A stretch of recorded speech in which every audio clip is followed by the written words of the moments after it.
શ્રી ગણેશાય નમઃ. મિત્રો, આપ જોઈ રહ્યા છો આપણે યુટ્યુબ ચેનલ આશીર્વાદમાં આપ સૌનું સ્વાગત છે. આપણે સાંભળી રહ્યા છીએ નળ દમયંતીની કથા.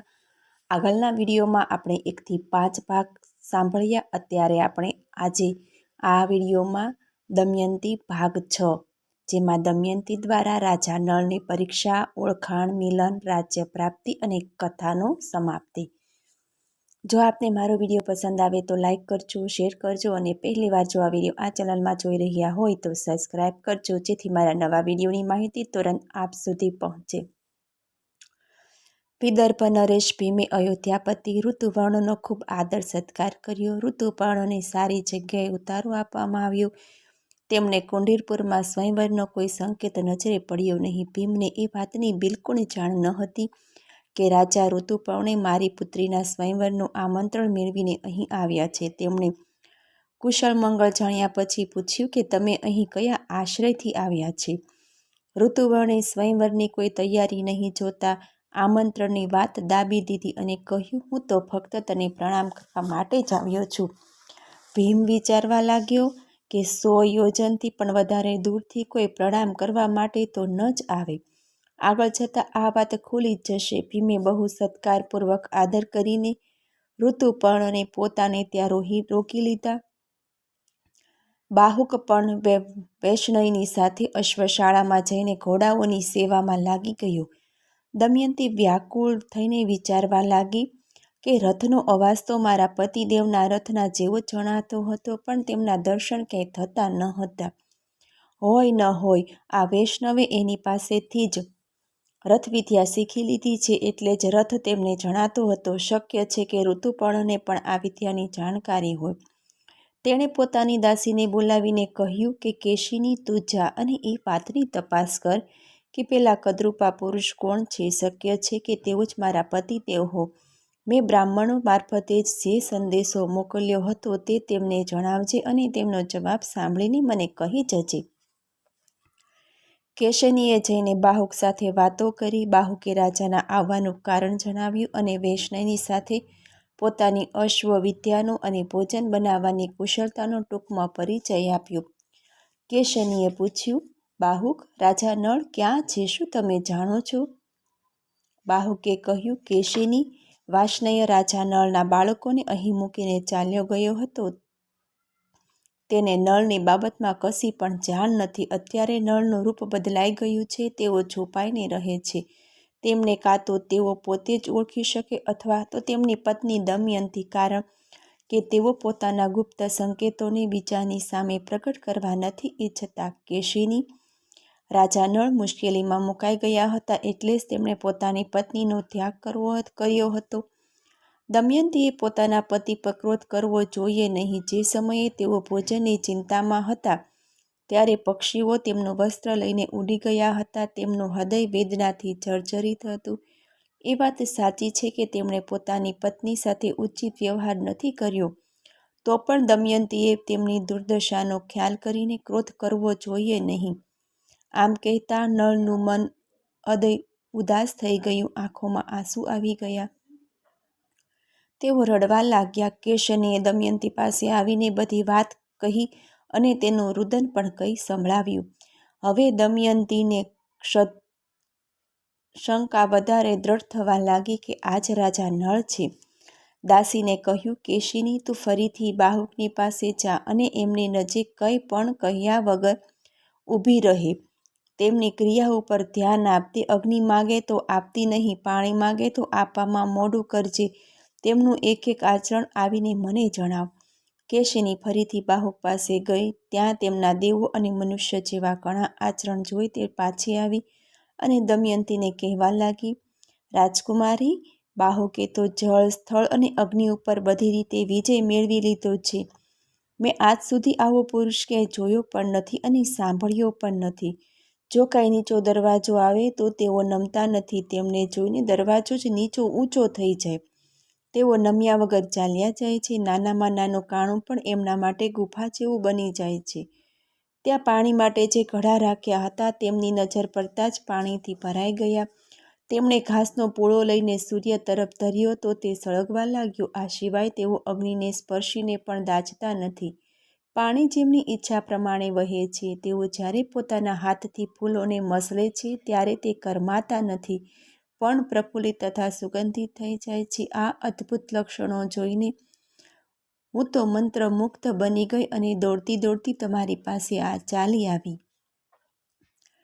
દમયંતી બાહુકના કર્મ અને ક્રિયાઓને સાંભળીને નિશ્ચિતપણે જાણી ગઈ તે તેઓ ચોક્કસ મારા પતિદેવ છે. તેઓ કેશીની સાથે પોતાના બંને બાળકોને નળ પાસે મોકલ્યા. બાહુકે ઇન્દ્રસેના અને ઇન્દ્રસેનને ઓળખ્યા.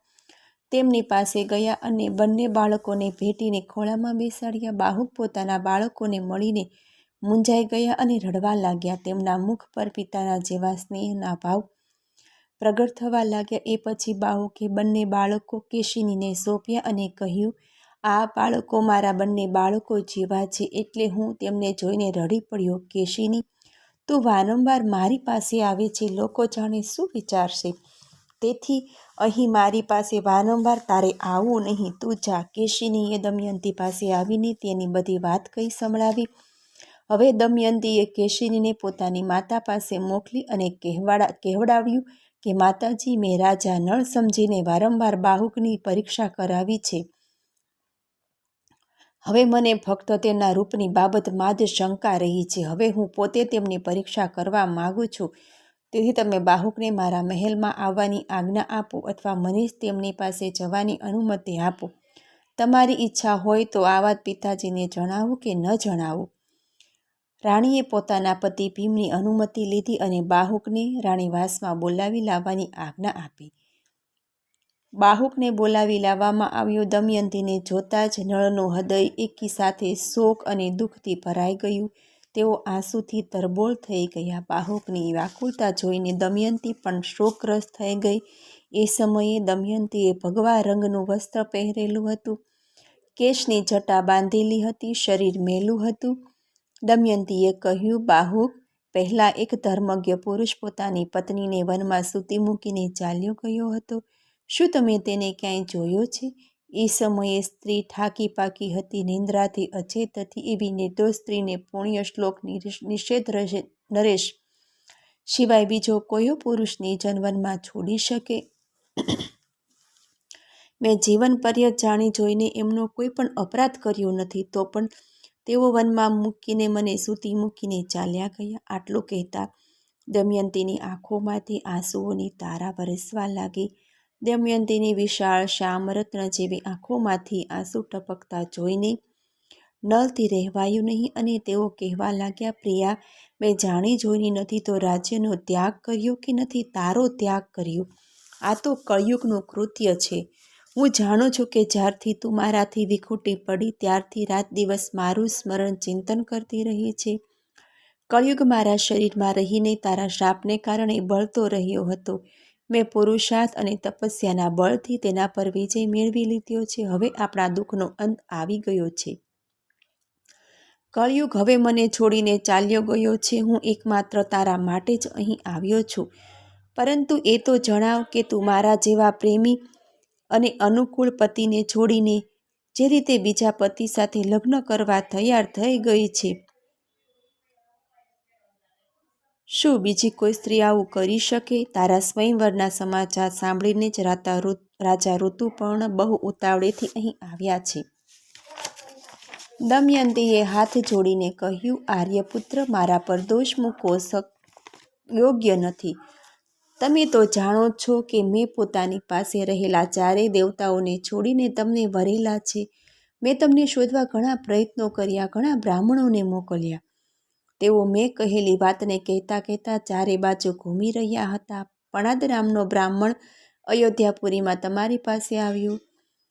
તેમણે મારી વાતો સંભળાવી અને તમે તેનો યોગ્ય પ્રત્યુત્તર પણ આપ્યો. એ સમાચાર સાંભળીને મેં તમને બોલાવવા માટે આ જ યુક્તિ કરી છે. હું જાણું છું કે તમારા સિવાય બીજો કોઈ પુરુષ એવો નથી એક જ દિવસમાં ઘોડા જોડેલા રથથી 100 યોજન પહોંચી જાય. હું તમારા ચરણોનો સ્પર્શ કરીને સોગંદપૂર્વક સાચે સાચું કહું છું કે મેં ક્યારેય મનથી પણ બીજા પુરુષનો વિચાર કર્યો નથી. જો મેં ક્યારેય મનથી પણ પાપ કર્મ કર્યું હોય તો નિરંતર ભૂમિ પર વિચરનારા વાયુદેવ ભગવાન સૂર્ય અને મનના દેવ ચંદ્રમા મારા પ્રાણોનો નાશ કરે. તેઓ સાચી વાત જણાવી દે અને જો હું પાપીણી હોઉં તો મને ત્યજી દે. એ સમયે વાયુએ આકાશમાં સ્થિત થઈને કહ્યું, રાજન, હું સત્ય કહું છું કે દમયંતીએ કોઈ પાપ કર્યું નથી. તેણે 3 વર્ષ સુધી પોતાના ઉજ્જવળ સતીત્વનું રક્ષણ કર્યું. તમે તેના રક્ષક તરીકે રહ્યા છીએ અને તેની પવિત્રતાના સાક્ષી સહી. તેણે સ્વયંવરની સૂચના તો તમને શોધવા માટે જ આપી હતી. ખરેખર દમયંતી તમારે લાયક છે અને તમે દમયંતીને લાયક છો, એમાં કશી શંકા ન કરો, તેનો સ્વીકાર કરો. આ સમયે વાયુદેવ આ વાત કરી રહ્યા હતા ત્યારે આકાશમાંથી ફૂલોની વર્ષા થવા લાગી. દેવોના નગારા વાગવા લાગ્યા. શીતળ મંદ સુગંધિત પવન લહેરાવા લાગ્યો. આવું દ્રશ્ય, અદ્ભુત દ્રશ્ય જોઈને રાજા નળે પોતાની શંકા છોડી દીધી. નાગરાજ કર્કટોકે આપેલું વસ્ત્ર ઓઢીને તેનું સ્મરણ કર્યું. તરત તેનું શરીર તરત જ પહેલાંના જેવું થઈ ગયું. દમયંતી રાજા નળને પહેલાંના રૂપમાં જોઈને ભેટી પડી અને રડવા લાગી. રાજા નળે પણ પ્રેમપૂર્વક દમયંતીને ભેટી અને બંને બાળકોને સાથી સરસાસ આપીને તેની સાથે પ્રેમભરી વાતો કરવા લાગ્યા. આખી રાત દમયંતી સાથે વાર્તાલાપ કરવામાં જ વીતી ગઈ. સવાર થતાં, પ્રાતઃકાળ થતાં, નાહી ધોઈ સુંદર વસ્ત્રો પહેરીને દમયંતી અને રાજા નળ ભીમની પાસે ગયા. તેમના શરણોમાં વંદન કર્યા. ભીમે બહુ આનંદથી તેમનો સત્કાર કર્યો અને આશ્વાસન આપ્યું. વાત વાતમાં આ સમાચાર બધે પ્રસરી ગયા. નગરના સ્ત્રી પુરુષો આનંદસભર થઈને ઉત્સવ મનાવવા લાગ્યા. દેવોની પૂજા થઈ. જ્યારે રાજા ઋતુવર્ણને આ ખબર પડી કે બાહુકના રૂપમાં તો રાજા નળ જ હતા અને અહીં આવીને તેઓ પોતાની પત્નીને મળ્યા છે, ત્યારે તેમનો ઘણો આનંદ થયો અને તેમણે નળને પોતાની પાસે બોલાવીને માફી માંગી. રાજા નળે પોતાના વર્તનની શ્રેષ્ઠતા જણાવીને પ્રશંસા કરી, તેમનો સત્કાર કર્યો. સાથે જ તેને અશ્વવિદ્યા પણ શીખવાડી. રાજા ઋતુ પણ કોઈ બીજા સારથીને લઈને પોતાના નગર ભણી ચાલી નીકળ્યા. રાજા નળ 1 મહિનો કુંડી નગરમાં રહ્યા. એ પછી પોતાના સસરા ભીમની આજ્ઞા લઈને થોડા લોકોને સાથે લઈને નિષેધ દેશ જવા નીકળ્યા. રાજા ભીમે એક સફેદ રથ, 16 હાથી, 50 ઘોડા અને 600 સૈનિકો રાજા નળની સાથે મોકલ્યા. પોતાના નગરમાં પ્રવેશીને રાજા નળ પુષ્કરને મળ્યા અને કહ્યું, કા તો તું કપટપૂર્ણ જુગારનો ખેલ ફરીથી મારી સાથે માંડ અથવા તો ધનુષ્ય દોરી પર ચડાવ. પુષ્કરે મલકાને કહ્યું, સાચી વાત છે, તને દાવ પર લગાવવા ફરી ધન મળી ગયું લાગે છે. લાવ, આ વખતે તો તારા ધનને અને દમયંતીને પણ જીતી લઈશ. રાજા નળે કહ્યું, અરે ભાઈ, જુગાર રમી લે બકે છે, શું હારી જઈશ તો તારી શી સ્તુતિ થશે એ તું જાણે છે. જુગાર રમવા લાગ્યો. રાજા નળ પહેલા જ દાવમાં પુષ્કરનું રાજ્ય, રત્ન ભંડારો અને તેના પ્રાણોને પણ જીતી લીધા. તેમણે પુષ્કરને કહ્યું, આ સઘળું રાજ્ય મારું થઈ ગયું. હવે તું દમયંતી તરફ આંખ ઊંચી કરીને પણ નહીં જોઈ શકે. તું દમયંતીનો સેવક છે. અરે મૂર્ખ, પહેલી વાર પણ તે મને જીત્યો ન હતો. તે કામ કળિયુગનું હતું. તને એ વાતની ખબર નથી. હું કળિયુગના અપરાધને તારા માથા પર ચડાવવા માંગતો નથી. તું પોતાનું જીવન સુખેથી વિતાવ. હું તને છોડી દઉં છું. તું મારો વહાલો ભાઈ છે.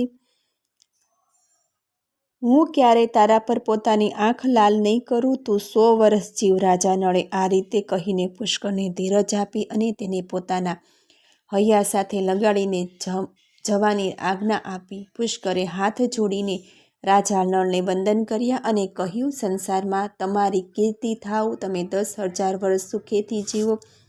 તમે મારા અન્નદાતા અને પ્રાણદાતા છો. પુષ્કર ઘણા સત્કાર અને સન્માનપૂર્વક 1 મહિનો રાજા નળના નગરમાં રહ્યા. એ પછી સેના, સૈનિકો અને કુટુંબીઓનો સાથે પોતાના નગરમાં ગયા. રાજા નળ પણ પુષ્કરને પહોંચાડીને પોતાની રાજધાનીમાં પાછા આવ્યા. બધા નગરજનો રાજા નળને મેળવીને ઘણા પ્રસન્ન થયા અને રોમાંચિત શરીરે હાથ જોડીને રાજા નળને નિવેદન કર્યું કે રાજેન્દ્ર, આજે અમે દુઃખોમાંથી છુટકારો મેળવીને સુખી થયા છીએ. જેમ દેવો ઇન્દ્રની સેવા કરે તેવી જ રીતે તમારી સેવા કરવા અમે બધા આવ્યા છીએ. ઘર ઘેર આનંદની ઉજવણી થવા લાગી. ચારે તરફ શાંતિ ફેલાઈ ગઈ. મોટા મોટા ઉત્સવ થવા લાગ્યા. રાજા નળે સેના મોકલીને દમયંતીને બોલાવી. રાજા ભીમે પોતાની દીકરીને ઘણી ઘણી વસ્તુ આપી સાસરે વળાવી. દમયંતી પોતાના બંને બાળકોને લઈને મહેલમાં આવી ગઈ. રાજા નળ આનંદથી સમય પસાર વિતાવા લાગ્યા. રાજા નળની કીર્તિ દૂર દૂર સુધી ફેલાય તેઓ ધર્મ બુદ્ધિથી પ્રજાનું પાલન પોષણ કરવા લાગ્યા. મોટા મોટા યજ્ઞો કરીને ભગવાનની આરાધના કરી. બૃહસ્પતિજી કહે છે કે હે યુધિષ્ઠિર, તમને પણ થોડા દિવસોમાં તમારું રાજ્ય અને સગા સંબંધી મળી જશે. રાજા નળે જુગાર રમીને ઘણી મોટી આપત્તિ વહોરી લીધી હતી. તેમને એકલા એ જ બધું ધન ભોગવવું પડ્યું અને તેનું દુઃખ પણ તેને ઘણું હતું અને ખૂબ જ દુઃખ ભોગવવું પડ્યું. પરંતુ તમારી સાથે તો ભાઈઓ છે, દ્રૌપદી છે અને મોટા મોટા વિદ્વાન અને સદાચારી બ્રાહ્મણો છે. આવી સ્થિતિમાં શોક કરવાનું તો કારણ જ નથી. સંસારમાં પરિસ્થિતિઓ હંમેશા એક સરખી નથી રહેતી. આવો વિચાર કરીને પણ તેમની ઉન્નતિ અને હાસ્યની ચિંતા કરવી જોઈએ નહીં. નાગરાજ, કરકોટક, દમયંતી, નળ અને ઋતુપર્ણની આ કથા કહેવા સાંભળવાથી કલયુગના પાપોનો નાશ થાય છે અને દુઃખી મનુષ્યોને ધીરજ મળે છે. દમયંતીની કથા સમાપ્ત. આપને જો મારો વિડીયો પસંદ આવે તો લાઈક કરજો, શેર કરજો અને પહેલીવાર જો આ વિડીયો સાંભળી રહ્યા હોય તો સબસ્ક્રાઈબ કરજો, જેથી મારા નવા વિડીયોની માહિતી તુરંત આપ સુધી પહોંચે. ધન્યવાદ. જય શ્રી કૃષ્ણ.